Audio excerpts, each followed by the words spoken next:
Thank you. Chains around commercial vehicle charging. And today, this discussion is going to be moderated by Tom Novice, who is the CEO and founder of Autonomy. Okay, so welcome everyone. Hello and welcome to this conference presented by Hogan Lovells on the following topic: what moves us, urban logistics solutions for more efficient movement of people and goods. This roundtable will be moderated by Joanne Rotondi, who is a partner, global head of transportation and logistics industry sector at Hogan Lovells. So without further ado, Joanne, please take it away. Thank you. Hello, everyone, and thank you for joining us today. We really appreciate it.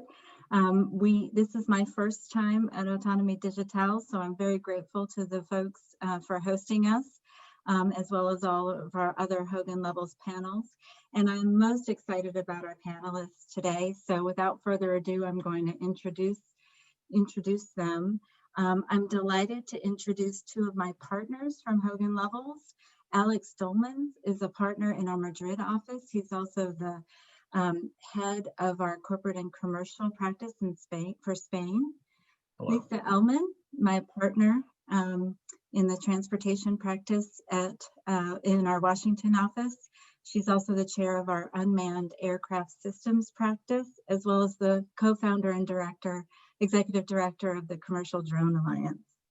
And we're extremely excited to introduce to you as well Megan Prichard, head of product launch operations and general manager for Uber Air, as well as Margaret Nagle, head of policy and government affairs for Wing.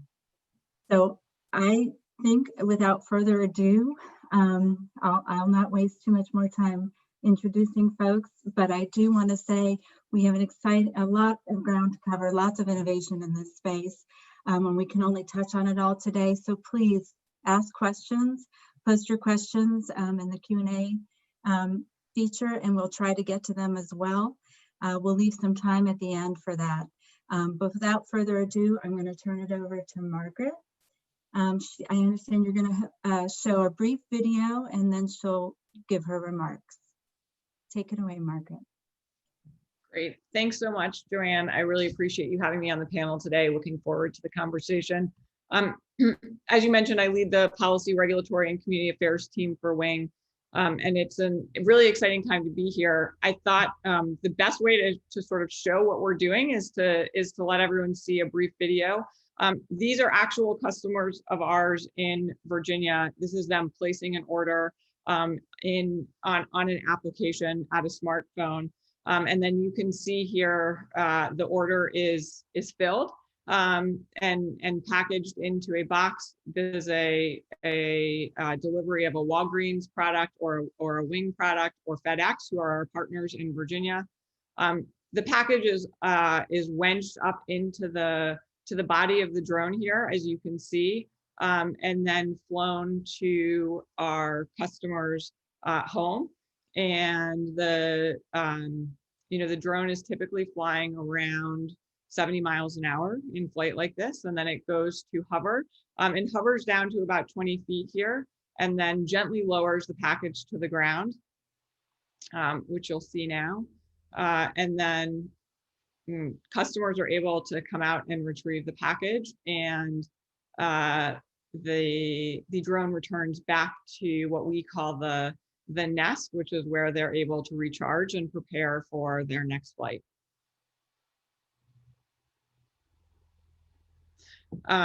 So sometimes it's just, I feel helpful for people to be able to see really what we're talking about when we're talking about drone delivery. I think, for us as a company, we know that drone sort of last mile delivery, road congestions are particularly challenging in cities, and are things that as customers do more and more shopping online, they will continue to face, cities will continue to deal with these challenges. And I think the pandemic shows that these are not challenges that are going to go away.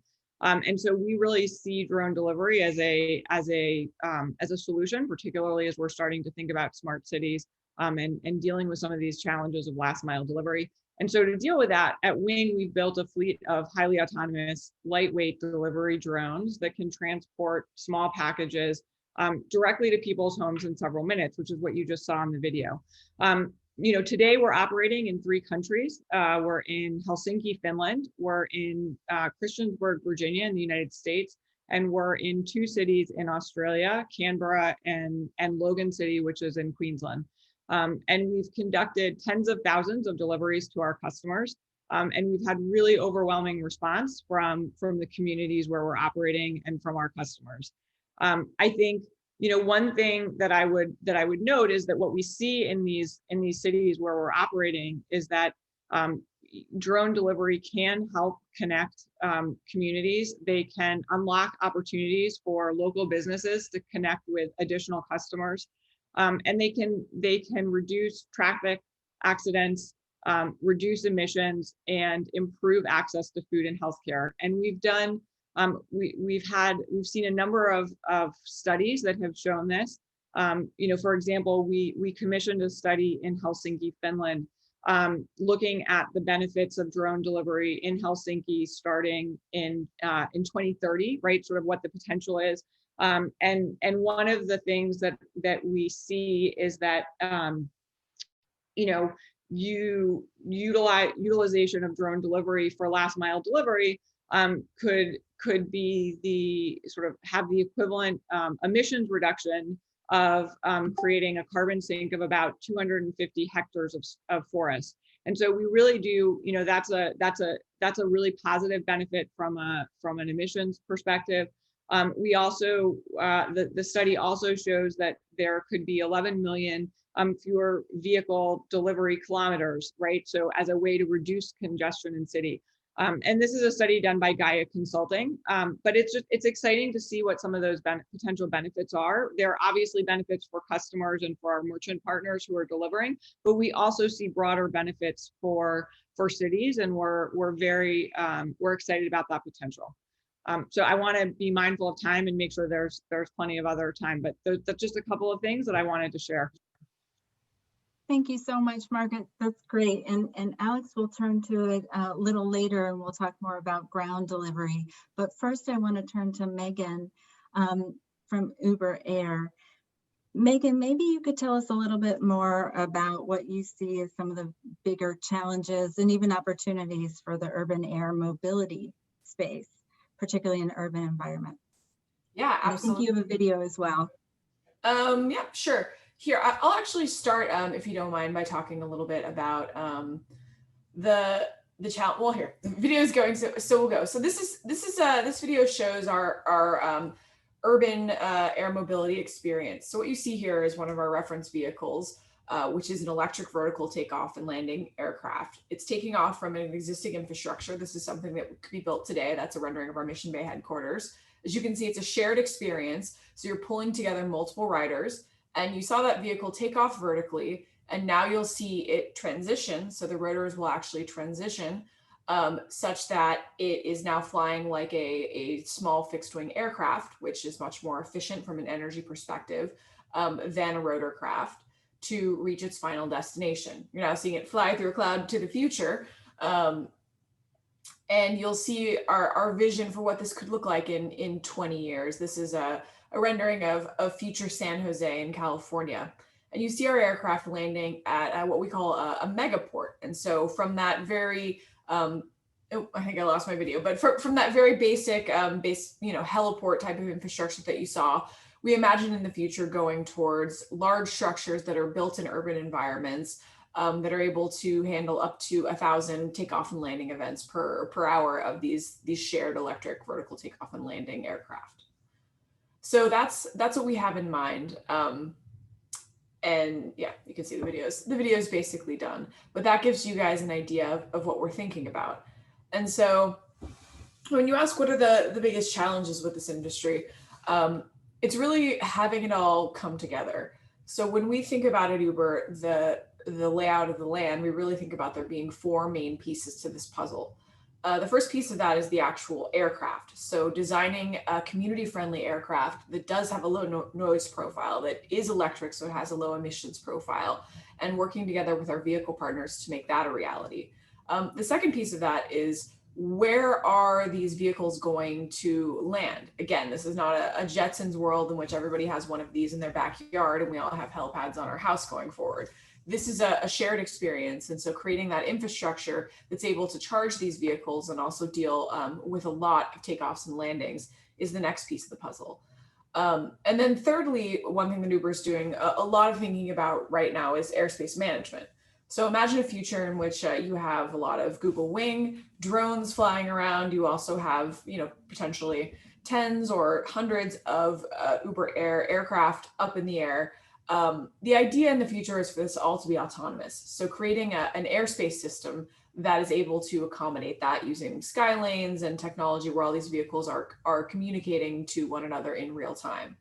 And then finally, where we really are bringing it back and tying it to the urban environment is this concept of multimodal aerial ride sharing. So we're really focusing on how do we tie this middle leg air trip to your first mile and your last mile. So ultimately, we're working closely with cities to see what that might look like, to integrate this into transit hubs, to see what it looks like to pool together many people coming from different types of urban transportation into that skyport and then taking them to another destination.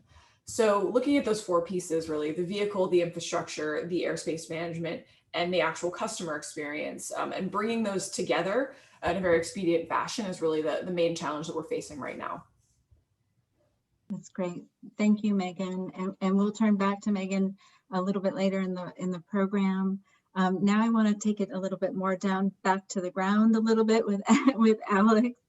What are some of the more traditional delivery companies doing in this space and innovations in logistics?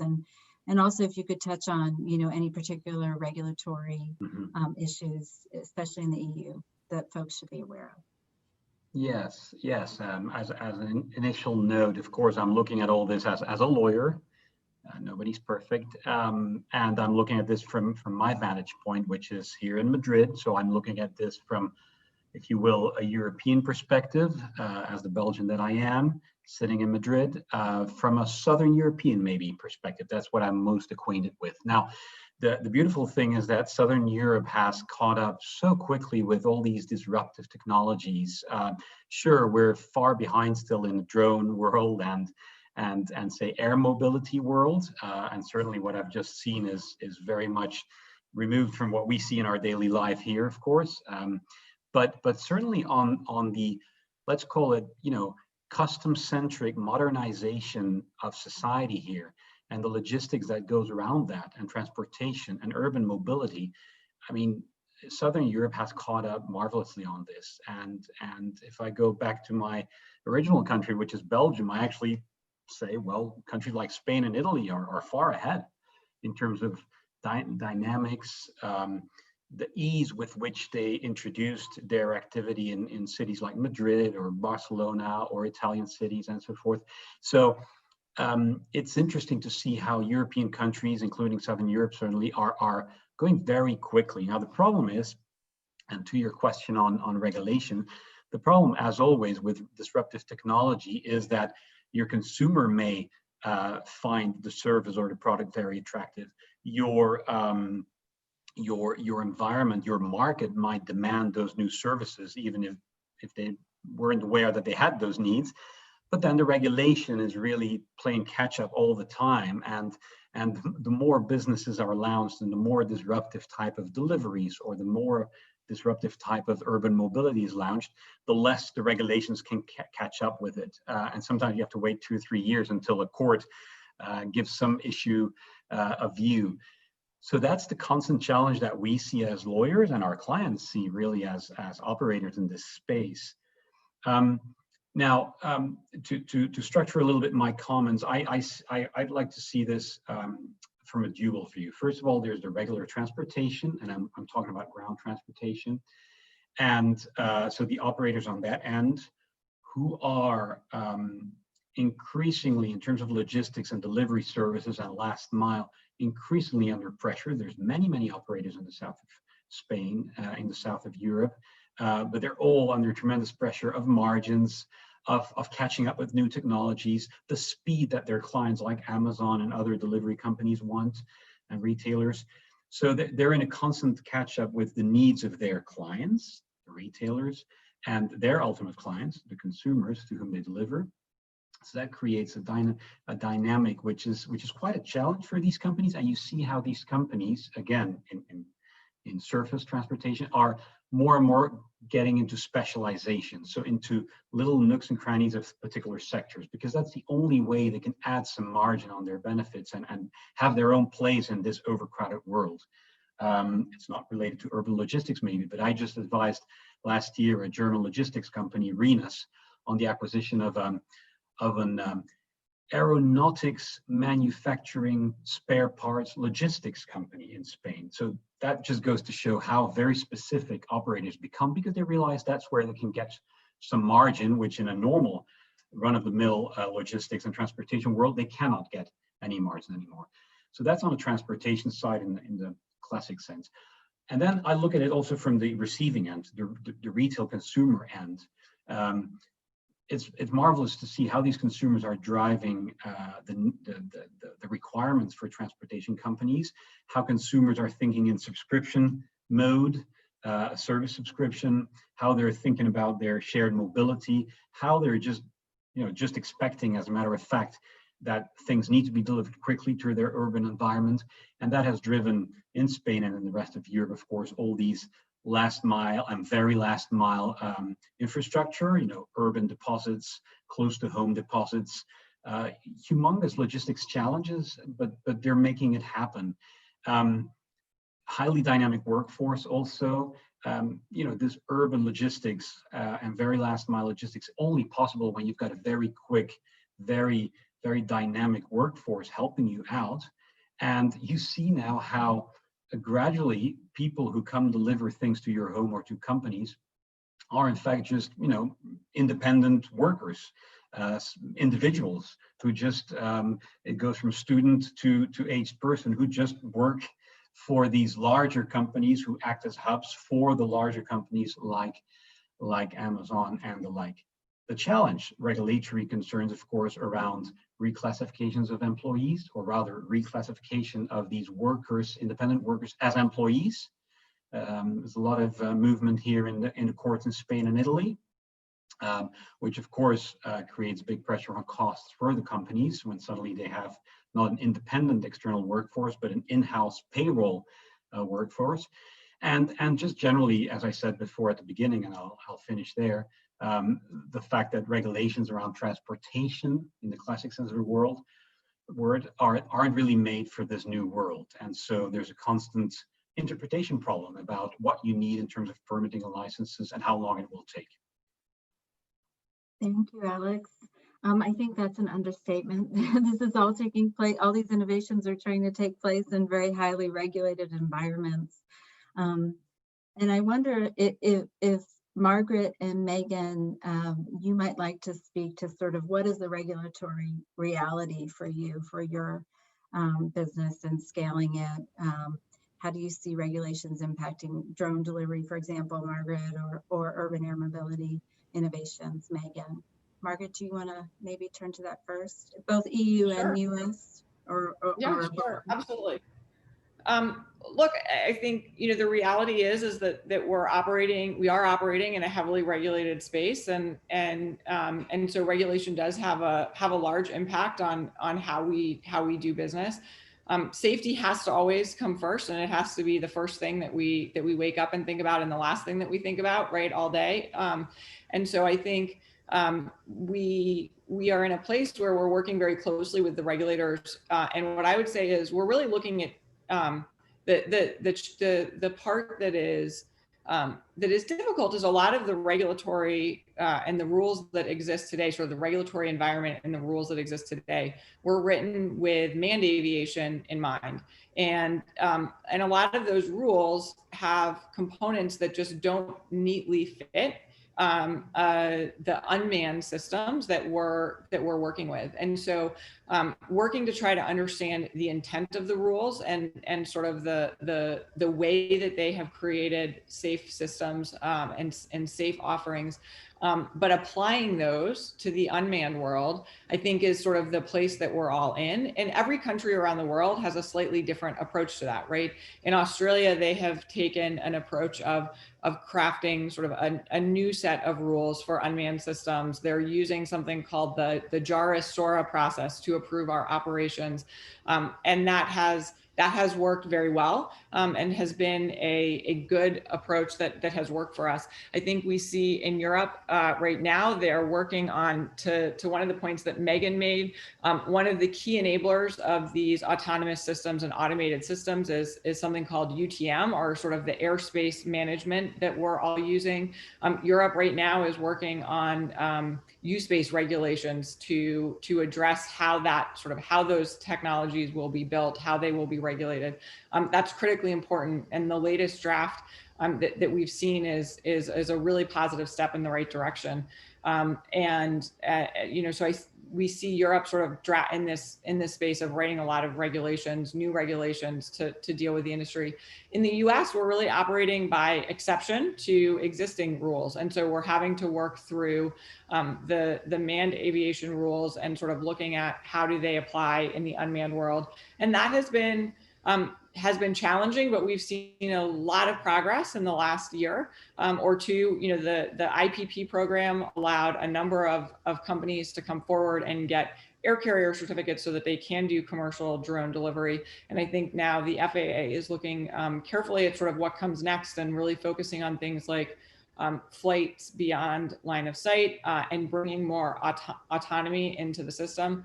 I know for us, one of the areas that we're really focused on coming up is that, unlike a traditional manned aircraft flight where you go to the airport, sort of the company or the pilot initiates the flight and it goes from point A to point B, all of our flights are being created by the customer ordering a product, right? So they're ordering a product, which is then initiating the flight.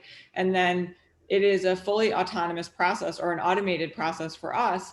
The flight, the UTM system, the routing system does all of the routing in the background, deconflicts our flights from terrain, from obstacles, from other drones on our platform, and the drone then flies to its location. And so thinking about this level of automation and autonomy, I think, is one where regulators are going to have to spend a lot of time over the next few years to really understand how to approve those. And I think the processes are still being built to do that. Yep, I think that was a pretty good lay of the land for urban air mobility as it applies to people. There's another layer of that in which our vehicle partners are actually pursuing what's known as in the United States standard type certification, STC certification of these aircraft. And so beyond everything that Margaret just mentioned, we also have to certify these aircraft, which actually that process is quite far along for a number of OEM aircraft manufacturers in the Uber Elevate network. The FAA earlier this year announced that 6 of these players are in the STC certification process. And so that's huge news. Once these vehicles are available commercially for use, then we then step into the airspace issues, et cetera. And I think one thing for us that's important to note here is the importance of creating very uniform regulations across both cities and countries, because you have a lot of investors and companies that are building technology that, to be able to scale, needs to have those uniform regulations. Because it's quite difficult to be building for specific nuances if there's thousands of them across the world. So the more we can standardize this system globally, the easier it will be to develop this technology and bring it to scale. The other piece that we deal with a little bit more in the UAM moving people world is obviously infrastructure, so permitting. This is a new type of infrastructure, but there's a very good corollary here, which is heliports or helistops.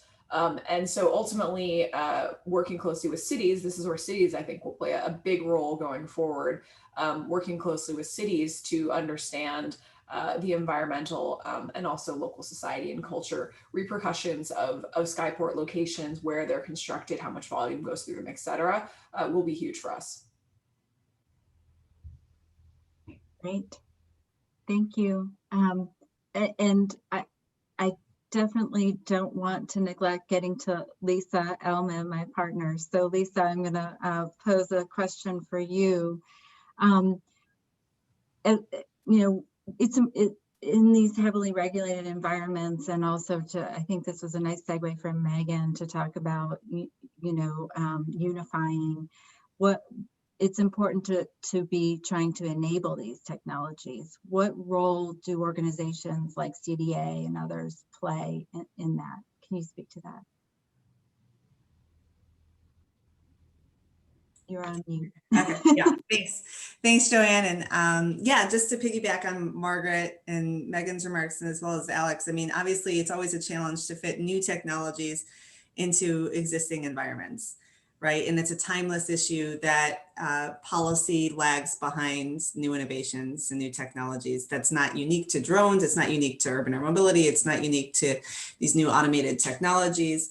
But obviously our industries are feeling that particularly impacting, and it affects companies' ability to scale.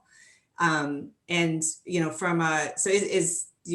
you introduced me, I work with individual clients in my Hogan Lovells capacity. I also founded and run an independent nonprofit organization called the Commercial Drone Alliance, of which both Uber Elevate and Wing are both on the board of CDA. And we work very closely on behalf of the industry with policymakers and regulators in an effort to really move these innovations forward in a way that's safe and secure. So, Wing understands and Uber Elevate understands, and, we all understand that we live that these are regulated industries. But in fact, as has been described by the other panelists, we actually need regulations to peel back the manned aviation regulations, for example, as applied to drones, or to consider the various ways that urban air mobility might differ from manned aviation. It's more similar because the vehicles are generally bigger, and there are some parallels, but the automation piece adds a new wrinkle, and the standardization is really important in broadly enabling these technologies. There are so many benefits. There are safety benefits. There are efficiency benefits in cities and in rural areas. We've talked a lot about cargo and passengers, delivery today, but also consider critical infrastructure inspections and bridge inspections. And, there's drone technology can be used for so many different things in cities. And, right now, at least in the US and generally around the world, the regulatory environments differ from country to country, but in the US, essentially only very low risk operations are broadly enabled. And so in order to do anything beyond visual line of sight, for example, you have to get special permission. And in order to fly over people or moving vehicles, again, you have to get special permission. And that's something where, the waiver waiver or exemption processes, kind of what I would describe as more experimental regulatory processes, the pilot programs, they're great to experiment with new technologies and to consider what new rules might be necessary. But, we're really looking to help scale these operations. And so we just came out with our policy priorities. Obviously, there was an election last night here in the US. We don't know yet who won, but regardless of who's the winner, we've prepared policy priorities for the next administration on drone policy, as well as on urban air mobility policy. And we look forward to working with the new administration, whoever that may be, on implementing some of that in order to really enable innovation to succeed in a way that is safe and secure. Thanks, Lisa.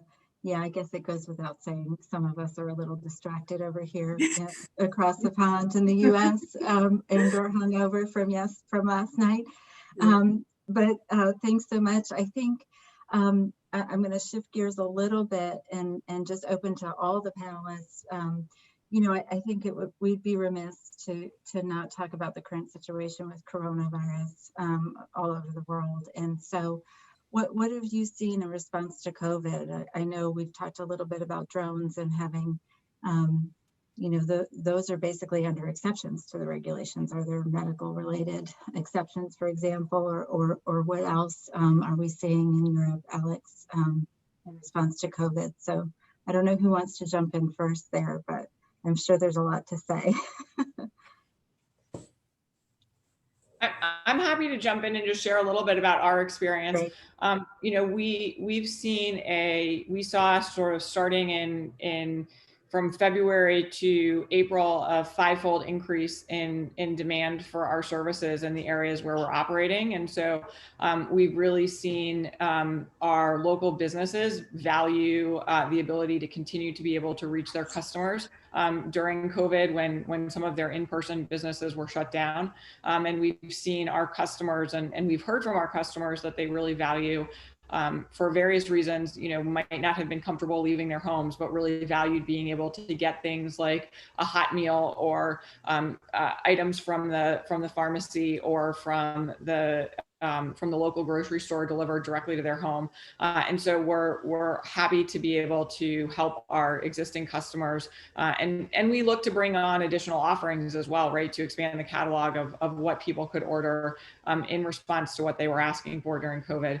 I think, one of the things that this has really highlighted to us is sort of going back to one of the points that Lisa made. We've been able to serve our existing customers, and right, we've done some new things, like we worked with a public school librarian to deliver library books to school children in Christiansburg, Virginia. But what we haven't been able to do quickly and easily in response is set up new operations and be able to serve more people. And so that's where we really see an opportunity. We know there's value here. People want the service, particularly in a time like this. And this is really an opportunity to sit down with the regulators and understand how can we start to operate in more locations and bring the service to more people. Because that is the most, like in Virginia, that's the most frequent question we get asked is, when are you coming to my neighborhood? And when can we get this service? I'll add to this comment that, again, at least in Europe, what we see is that this whole COVID environment, I mean, you could dive into the pharmaceutical or medical aspects or, sanitary needs. But if you just look at the market, and particularly the retail market, what's really shocking is how suddenly people can't imagine the world without online retail. It was already, increasing year by year tremendously, but people now can't think without it or live without it because it's so convenient and it's so safe. So this, of course, has created a huge demand for online retail, as everybody knows, across the world. But interestingly, it has increased the pressure on the traditional retailers, brick and mortars, or not so supersonic online operators. It's brought a tremendous pressure on these. And this comes at a time when retailers generally across Europe were already kind of oversized with too large a footprint. Their bricks and mortar stores were maybe already a bit, they just needed reshuffling. And a lot of them didn't do that, didn't close down footprint or reduce footprint, didn't adjust their approach to retail, weren't yet sufficiently online. And then comes COVID. And now they're really, really underwater. And of course, we've got a couple of countries like Spain where we've got a moratorium on insolvencies.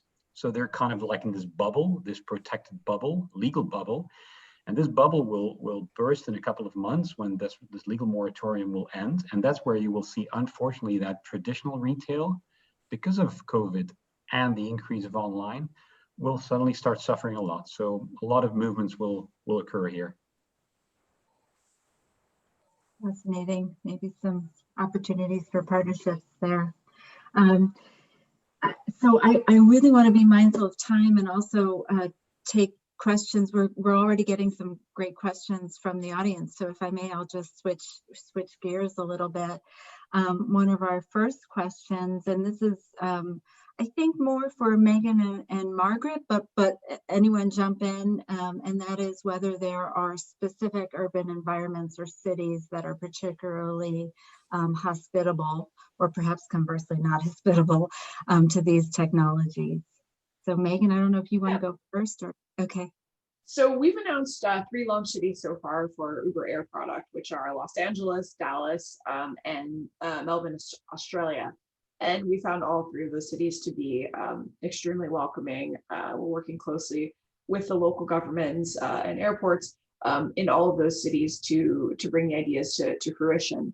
One thing that I think has been super interesting to dovetail on that last COVID question, actually, with cities, is we see cities really taking this moment to reimagine their transportation futures in a very exciting way. And you also see many cities, in particular Los Angeles, really looking at urban air mobility and the whole eVTOL industry as an opportunity for workforce growth. And so cities in particular are looking at this not only as an opportunity to improve the quality of life of citizens, but also to really grow workforces. Yeah, and I would just echo that we've really seen, as I had mentioned earlier, we're operating today in Helsinki in Finland. We're in 2 cities in Australia and in Christiansburg, Virginia, and we've really seen an overwhelmingly positive reaction from the community and our customers. We work, very closely with the cities and the localities where we're operating, and I think that's one of the key things is we know we're bringing a new technology into the world. When we come to do drone delivery in a city, most people have never experienced this. And so one of the really important parts of our job, and that we think is an important responsibility, is engaging with the community, right? And really spending time to educate them about what we do and what we don't do, listening to what their feedback is and the questions that they have, and then really trying to be responsive where we can to that feedback, whether it's around the offerings that we offer from a product perspective in terms of what we can deliver, or whether that's being sensitive to areas of the communities where there might be questions or concerns about should drones be flying here. And so all of those things, that dialogue is really important, and we're learning every day too. And so that I would say that from our perspective, that engagement with the broader community, with the local government, with the city government, all the way up to the federal regulator is critically important as we bring these new types of technology into the world. And so that's something that we do spend a lot of time on, and we really prioritize is that conversation that we have with the communities where we operate. Great. I would just add one thing to that. Margaret mentioned earlier the UAS integration pilot program here in the US. And that was a pilot program that was actually between states and localities, including cities and the federal government and industry, to really move drone innovation forward and consider as well the community engagement piece and what's necessary for, this technology to be embraced and succeed in local communities. And so it's always great to have the buy-in of local communities. I think one of the best things about the program was it changed as people get educated about these new technologies, they get more and more excited about them. And the more people learn about them, the more they want drone delivery in their area. Everyone wants their library books delivered with a drone right now, right? Especially in the era of COVID, but not just now. This will be kind of moving forward. And so, I think it's great for individual jurisdictions as well and individual cities to be leaders and seen as leaders on embracing this technology. Here. I think we only have time for maybe one more question, so I'll pose this one and open to Margaret and Lisa, but really it could also apply for you, for any of the panelists. But how do you secure the drone or the delivery? I think that could also apply to any AV delivery robot or whatever it is on the ground as well. I don't know, Margaret, if you want to speak to that first. Yeah, sure. One of the things I think that is help. We get a lot of questions about this, and particularly around how do you secure the delivery. One of the advantages of drone delivery is that our typical delivery takes 10 minutes or less. And so typically the customer is there waiting for the good when it gets there, so that when they drop off the package, the customer is there to receive the package. And so we think about it a lot like you would a traditional delivery. It's not to say that, that there are never going to be incidents where where the wrong person gets the delivery or someone is at the delivery location and picks it up. But that's really not something that we've seen in our tens of thousands of deliveries to customers, because the customer is placing the order when they're at the delivery location and they're there to pick up the delivery. And so on that's what I would say from a delivery standpoint. We to date haven't seen that issue, and I think it is largely mitigated by the fact that it's a sort of real-time delivery to the person while they're there. As far as securing the drone, that's obviously critically important to us.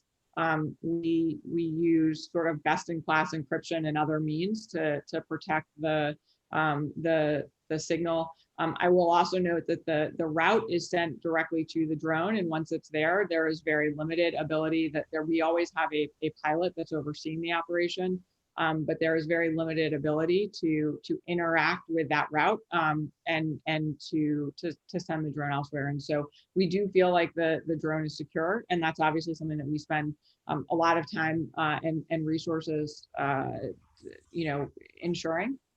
But those are important topics and things that we take seriously. Thank you. And I see that we are out of time already. It went fast. So I want to encourage everyone to contact us offline on the platform. Also attend Hogan Lovells panel tomorrow on opportunities and challenges for AI and autonomous vehicles. And just generally follow us on our mobility and transportation LinkedIn space. Thank you so much to our panelists, and thank you to Autonomy Digital. Have a Perfect. wonderful. Thanks so much, everyone. Joanne, Megan, Alex, Margaret, Lisa. Thanks Bye. a lot. Thank you. Take care. Bye-bye.